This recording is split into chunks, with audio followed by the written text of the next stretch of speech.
আসসালামু আলাইকুম। উপন্যাস আমৃত্যু ভালোবাসি তোকে, পর্ব ৭২। লেখনীতে সালমা চৌধুরী। আবিরের কথা শুনে মেঘের কোমল প্রাণ হৃদয় মুচড়ে উঠল। সহসা উদাস চোখে তাকালো আবিরের পরিশ্রান্ত দৃষ্টতায়। আবিরের দু চোখ বন্ধ, ব্যর্থতার গ্লানি মুখে ফুটে উঠেছে। কোনো এক অজ্ঞাত ক্লেশে আবিরের বুকের ভেতরটা ভারী হয়ে আছে। মেঘ রাশভারী কণ্ঠে বিড়বিড় করল, আপনি পাশে থাকলে আমি সব ঝড় নীরবে সয়ে যাব। আবির দীর্ঘশ্বাস ছেড়ে চোখ খুলল।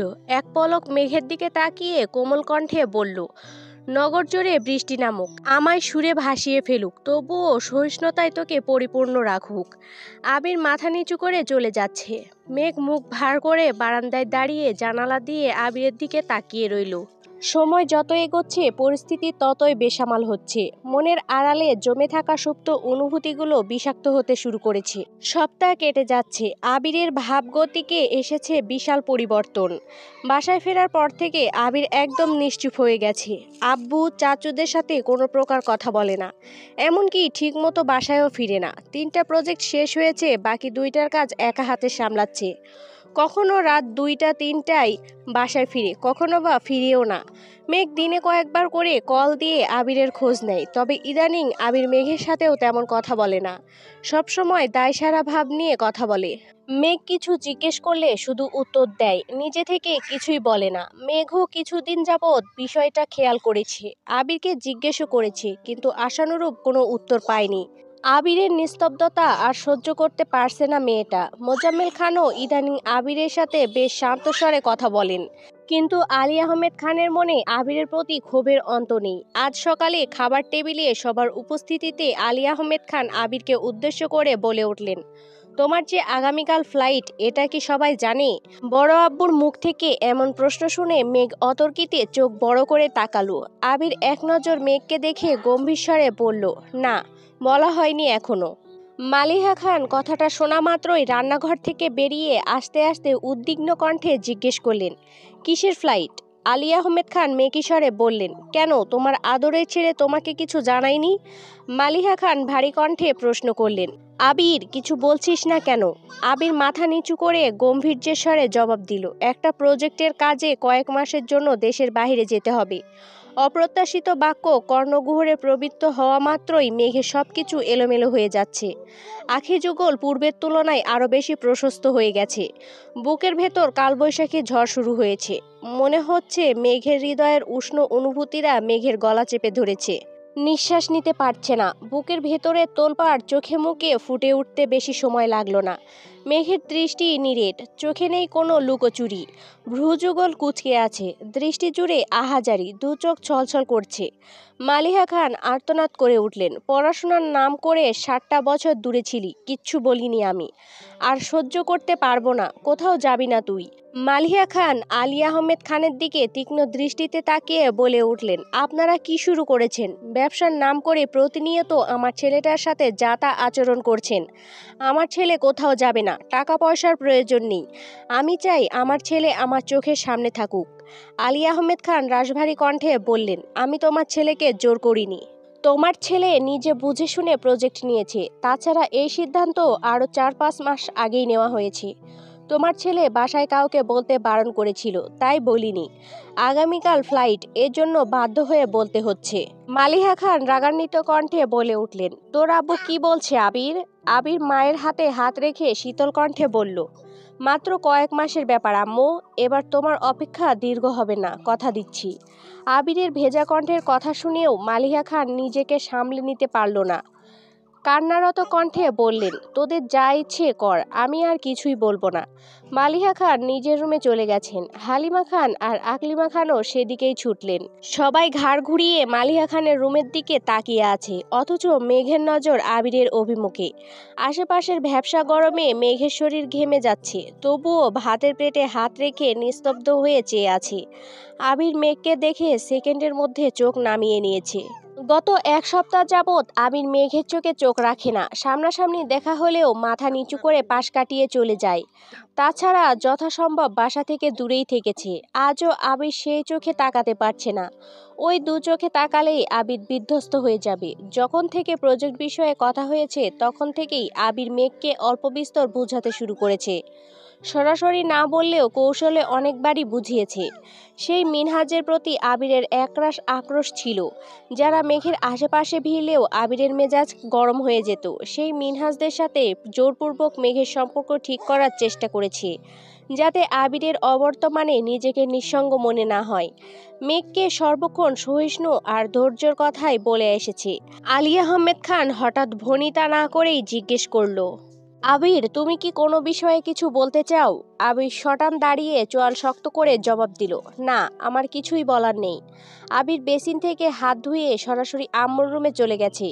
একে একে সবাই খাওয়া শেষ করে উঠে যাচ্ছে, অথচ মেঘ তখনও থম মেরে বসে আছে। মেঘের নীরবতায় চারপাশ স্তব্ধ হয়ে আছে। তানভীর এক পলক মেঘকে দেখে কিছু না বলেই উঠে গেছে। মিম ২-৩ বার মেঘকে ডেকেছে, কিন্তু মেঘ পাথরের মতো শক্ত হয়ে আছে। এতক্ষণ যাবৎ বুকের ভেতরে যে তোলপাড় চলছিল, এখন তার সিটে ফোটাও বাহিরে প্রকাশ পাচ্ছে না। ছলছল করা দু চোখের পানি শুকিয়ে গেছে। গলায় আটকে যাওয়া নিঃশ্বাসটা দীর্ঘশ্বাস হয়ে বেরিয়ে গেছে। আবির, আলী আহমেদ খানরা সবাই অফিসের উদ্দেশ্যে বেরিয়ে গেছে। মেঘ নিজের রুমের দরজা বন্ধ করে সেই যে দেয়াল ঘেঁষে বেলকনিতে বসেছিল, সারাদিনে ১ ইঞ্চিও নড়েনি। সূর্যের প্রখর উত্তাপ নীরবে সহ্য করে নিয়েছে, আর মনে মনে আবিরের কথা ভাবছে। আবির বলেছিল কাউকে অনেক বেশি সহিষ্ণু হতে হবে। মেঘ সেদিনই কোনো এক ঝড়ের আশঙ্কা করেছিল, তবে সে ঝড়টা যে তাকে প্রস্তরে পরিণত করে ফেলবে এটা বুঝতে পারেনি। মেঘের ফোনে একের পর এক কল বাজতেছে। মিম কিছুক্ষণ পর পর দরজায় এসে ডাকছে, কিন্তু মেঘ বেলকনি থেকে একবারের জন্য উঠছে না। সরাসরি রোদের প্রখরতা কখনোই সহ্য করতে পারে না মেয়েটা। অল্পতেই মাথা ব্যথা শুরু হয়ে যায়, অথচ আজ দিব্যি ঘন্টার পর ঘন্টা বসে আছে। মাথা ব্যথা অনুভব করার মতো শক্তি পর্যন্ত অবশিষ্ট নেই। রুমে এসে ফোন হাতে নিতেই দেখলো আবিরের নাম্বার থেকে অনেকগুলো কল আসছে। অন্য সময় আবিরের নাম্বার থেকে একটা কল আসলেই আনন্দে মেঘের মন নেচে উঠত, অথচ আজ এতগুলো কল আসার পরও চোখে কোনো উজ্জ্বলতা নেই। শুকনো ঠোঁটে হাসির রেশ মাত্র নেই। কান্নায় মেঘের বুক ভেঙে আসছে, তবুও কাঁদতে পারছে না। এমন সময় আবির আবারও কল দিয়েছে। মেঘ কাঁপা কাঁপা হাতে রিসিভ করে কানে ধরতেই ওপাশ থেকে আবিরের হুঙ্কার আসলো, তুই কি আমাকে বাঁচতে দিবি না? আবিরের এমন হুঙ্কারে মেঘ অপ্রস্তুত হয়ে গেছে। দীর্ঘ সময় নিশ্চুপ থাকায় মেঘের গলা দিয়ে কোনো আওয়াজ বের হচ্ছে না। আবির গম্ভীর কণ্ঠে আবারও বলল, আমি মারা গেলে শান্তি পাবি? মেঘ গলা খাকারি দিয়ে আর্তনাদ করে উঠল, বাজে কথা বলবেন না প্লিজ। আবির নিচু স্বরে বলল, এতগুলো কল দিলাম, একবারের জন্য রিসিভ করার প্রয়োজন মনে করলি না, এটা কি ঠিক? মেঘ আমতা আমতা করে বলল, ফোনের কাছে ছিলাম না। কোথায় ছিলি? মেঘ নিশ্চুপ। আবির কিছুক্ষণ নীরব থেকে আবারও প্রশ্ন করলো, দুপুরে খেয়েছিস? না। আবির শক্ত কণ্ঠে বলল, তোকে ১ ঘন্টা সময় দিচ্ছি, এর মধ্যে যাবতীয় কাজ শেষ করে একেবারে রেডি হয়ে বাসা থেকে বের হবি। আমার যেন অপেক্ষা করতে না হয়। মেঘ ভনিতা ছাড়াই বলল, আমি বের হব না। আবির খানিকটা রাগী স্বরে বলে উঠল, আমি সিদ্ধান্ত চাইনি মেঘ, তোকে ১ ঘন্টার মধ্যে আমার সামনে দেখতে চাইছি। মেঘ আর কিছুই বলতে পারল না। তীব্র অনিচ্ছা সত্ত্বেও ১ ঘন্টার আগেই বাসা থেকে বেরিয়ে রিকশা করে রওনা দিল। বাসায় একমাত্র মিমকে বলে বেরিয়েছে। মালিয়া খান সারাদিন কান্নাকাটি করে ঘুমিয়েছেন। হালিমা খান সেখানেই বসে আছেন। আকলিমা খান আদিকে ঘুম পাড়িয়ে নিজেও ঘুমিয়েছেন। মেঘ কিছুটা সামনে এগোতেই আবিরকে দেখল।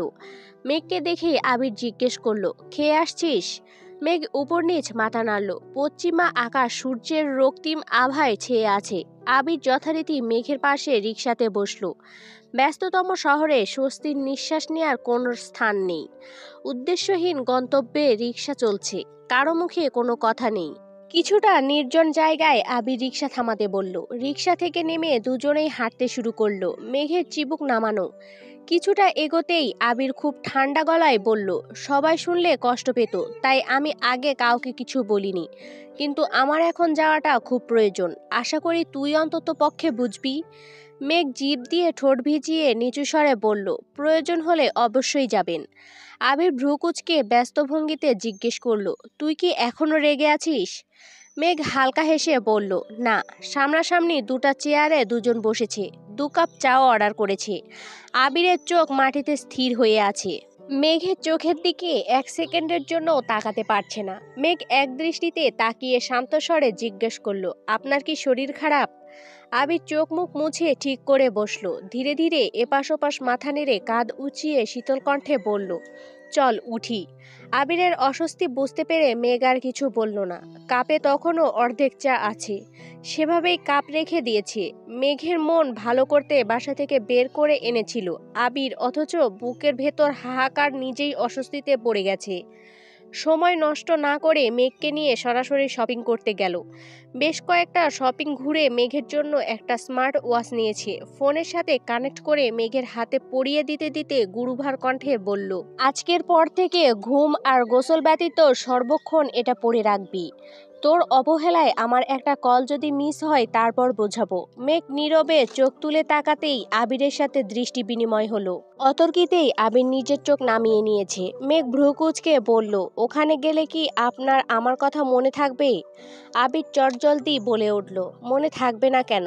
মেঘ উত্তর না দিয়ে উল্টো প্রশ্ন ছুড়ল, বাসায় যাব না? আবির ভ্রু কুঁচকে দীর্ঘশ্বাস ছেড়ে বলল, কেবল আজকের রাতটাই, কাল থেকে হুটহাট জোর করার মতো কেউ থাকবে না, তুই তোর মতো থাকতে পারবি। মেঘ চোখ গোল গোল করে তাকালো। ততক্ষণে আবির সামনে চলে গেছে। মেঘও পিছু পিছু হাঁটতে শুরু করলো। টুকিটাকি কেনাকাটা শেষে বেরিয়েছে। আজ কারো মুখেই তেমন কোনো কথা নেই। অনেকটা সামনে এগোতেই দেখলো মেলা চলছে। সন্ধ্যার পরপর রাস্তায় বেশ ভিড় জমেছে। আবির মেঘের ডান হাতটা শক্ত করে ধরে রেখেছে। মেঘ উদাস ভঙ্গিতে আশপাশের মানুষজন দেখছে। কত কত কাপড় ম্যাচিং শাড়ি পাঞ্জাবি পরে ঘুরছে, একসঙ্গে বসে খাচ্ছে। এসব দেখে মেঘের বুক খুঁড়ে দীর্ঘ নিঃশ্বাস বেরিয়ে আসলো। আচমকা তাকালো হাতের দিকে, নিজের অজান্তেই মুচকি হেসে বলল, নিয়তির নির্দয়তার নিমিত্তে এই মানুষটা আমার হয়েও আমার নয়। মেঘের আনমনে আশেপাশে তাকানো দেখে আবির স্বাভাবিক কণ্ঠে বলল, মেলায় যাবি? মেঘ ডানে বামে মাথা নেড়ে সঙ্গে সঙ্গে মুখেও বলল, যাব না। আবির মৃদু হেসে সামনে থেকে দুটা টিকিট কেটে মেঘকে নিয়ে ভেতরে ঢুকলো। মানুষের ভিড়ে পা ফেলার জায়গা নেই। আবির অতি সর্পণ্যে মেঘকে নিয়ে ভিতরে ঢুকলো। বাসায় এত এত কাচের চুড়ি থাকা সত্ত্বেও মেঘ একটা দোকানে দাঁড়িয়ে নতুন ডিজাইনের কাচের চুড়ি দেখছে। মেঘের চুড়ির প্রতি কৌতূহল দেখে আবির খুব যত্ন সহকারে চুড়ির ভেতর 3 আঙ্গুল ঢুকিয়ে ঢুকিয়ে পরীক্ষা করে সুন্দর ডিজাইনের 3 সেট চুড়ি মেঘের দিকে এগিয়ে দিয়ে বলল, এগুলো দেখ। মেঘের হাতে অলরেডি সেম ডিজাইনের এক সেট চুড়ি। আবির সেটা হাতে নিয়ে পরীক্ষা করে বলল, এগুলো তোর হাতে বড় হবে, ওইগুলো পর। মেঘ অবিশ্বাস্য দৃষ্টিতে তাকিয়ে তপ্তস্বরে বলল, কে বলেছে বড় হবে? এগুলো ঠিকঠাক মতো লাগবে। আবির মলিন হেসে বলল, ওয়েট। আবির দুটি সেট চুড়ি খুলে আলতোভাবে মেঘের 2 হাতে পরিয়ে দিচ্ছে। বড় চুড়িগুলো ডান হাতে পরিয়েছে। মেঘ অপলক দৃষ্টিতে নিজের হাতের দিকে তাকিয়ে আছে। আবির চুড়ি আগে গিফট করলেও এই প্রথমবার নিজের হাতে পরিয়ে দিচ্ছে। চুড়ি পরানো শেষে মেঘ 2 হাত নাড়িয়ে দেখতে লাগলো। আবিরের দেয়া চুড়ির সেট খুব সুন্দর মতো লেগেছে। অন্যটা একটু বড় হওয়ায় মনে হচ্ছে খুলে পড়ে যাবে। মেঘ আশ্চর্য নয়নে তাকিয়ে প্রশ্ন করল, আমার হাতে ওই চুড়িটাই লাগবে, এটা আপনি কিভাবে বুঝছেন? আবির 2 চোখ ছোট করে হাসলো। কিছু বলতে গিয়েও থেমে গেল। আশেপাশে তাকিয়ে মেকি স্বরে বলল, থাক, এখানে কিছু না বলি। আবিরের মুখে দুষ্টু হাসি দেখে মেঘ ভ্রু কুঁচকালো। সঙ্গে সঙ্গে তাকালো দোকানের ছেলেটার দিকে। ছেলেটাও কেমন করে হাসছে। বিরক্তিতে মেঘ বলল, চলুন এখান থেকে, আর কিছু নিব না, এই দোকান থেকে নিব না। ছেলেটা সঙ্গে সঙ্গে মন খারাপ করে বলল, সরি ভাবি, আমি আর হাসব না, আপনার যা পছন্দ হয় নিন। অপরিচিত এক ছেলের মুখে ভাবি ডাক শুনে মেঘ অপ্রত্যাশিতভাবে তাকালো। পরপর চোখ তুলে তাকালো আবিরের মুখের পানে। আবিরের ঠোঁটে তখনও হাসি লেগেই আছে। মেঘ এক মুহূর্তের জন্য আবিরের যাওয়ার ঘটনা বেমালুম ভুলে গেল। আবিরের হাস্যোজ্জ্বল মুখের পানে তাকিয়ে নিজেও হাসলো। তারপর আদুরে ভঙ্গিতে শুধালো, আর কি নিব? আবির ওষ্ঠযুগল আরো প্রশস্ত করে বলল, হাইরে মেয়ে মানুষ, 1 সেকেন্ডের সব ক্রোধ গায়েব।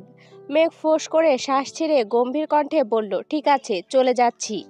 আবির সঙ্গে সঙ্গে মেঘের বাহু চেপে ধরে মোলায়েম কণ্ঠে বলল, এই না, তোর যা ভালো লাগে সব নিতে পারিস। আবিরের হাতে থাকা মেঘের বাহু 2 আঙ্গুলে পরক করে মেঘের হাতটা উপরে তুলে মেঘকে দেখিয়ে আবির আকস্মাৎ শক্ত কণ্ঠে বলল, এখন যেমন রেখে যাচ্ছি ফিরে এসে যেন তেমনই পাই। 1 ইঞ্চি এদিক সেদিক হলে সোজা বুড়িগঙ্গায় ফেলে দিয়ে আসবো। মেঘ ওষ্ঠ উল্টে বিড়বিড় করে বলল, কেন? আবির নিরেট কণ্ঠে বলল, আমার বাড়িতে কোনো কঙ্কালের জায়গা হবে না। মেঘ মুখ ফুলিয়ে আবিরের দিকে চেয়ে আছে। আবির দোকান থেকে দুটা টিকলি হাতে নিয়ে খুব মনোযোগ দিয়ে পরীক্ষা করে একটা মেঘের কপালে ধরে মৃদু হেসে বলল, এটা একদম ঠিকঠাক। বেশ কয়েকটা আংটিও দেখে নিল। মেঘের আঙুলে পরিয়ে পরিয়ে দেখছে। মেঘ বিস্ময়কর দৃষ্টিতে আবিরের কর্মকাণ্ড দেখছে। আবির খুব যত্ন নিয়ে প্রতিটা জিনিস পর্যবেক্ষণ করছে। একটা মেয়ের জীবনে এর থেকে বেশি চাওয়া বোধ হয় আর কিছুই হতে পারে না। স্বর্ণ কিংবা হীরার চেয়েও অধিক মূল্যবান প্রিয় মানুষের থেকে প্রাপ্ত সময়, তার মনোযোগ আর ভালোবাসা। মেলা থেকে কেনা প্রতিটা জিনিসের মূল্য অতি নগণ্য, অথচ মেঘের কাছে সেগুলোই খুব মূল্যবান। মেঘের জন্য কেনাকাটা শেষ করে মিম আর আদির জন্য মেলা থেকে কিছু কিছু জিনিস নিয়েছে। মেলা থেকে বেরিয়ে দুজন আবারও হাঁটতে শুরু করলো। এর মধ্যে তানভীরকে কল দিয়ে একটা রেস্টুরেন্টে আসতে বলেছে। ভিড় ঠেলে আবির মেঘের হাত ধরে হাঁটছে। আবির অবশ্য রিক্সা নিতে চেয়েছিল, কিন্তু মেঘের আবিরের সঙ্গে হাঁটতে খুব ইচ্ছে করছিল, তাই রিক্সায় ওঠেনি। এই যে আবির মেঘের হাতটা শক্ত করে ধরে আছে, এতেই মেঘের বিষাদে ঢাকা মন ভালো হয়ে গেছে। কিন্তু রিকশায় উঠলে আবারও সেই কোমল মনে বিষাদ ভরে যাবে, তাই সে কোনোভাবেই রিকশায় উঠবে না। আবির আর মেঘ একটা রেস্টুরেন্টে ঢুকলো।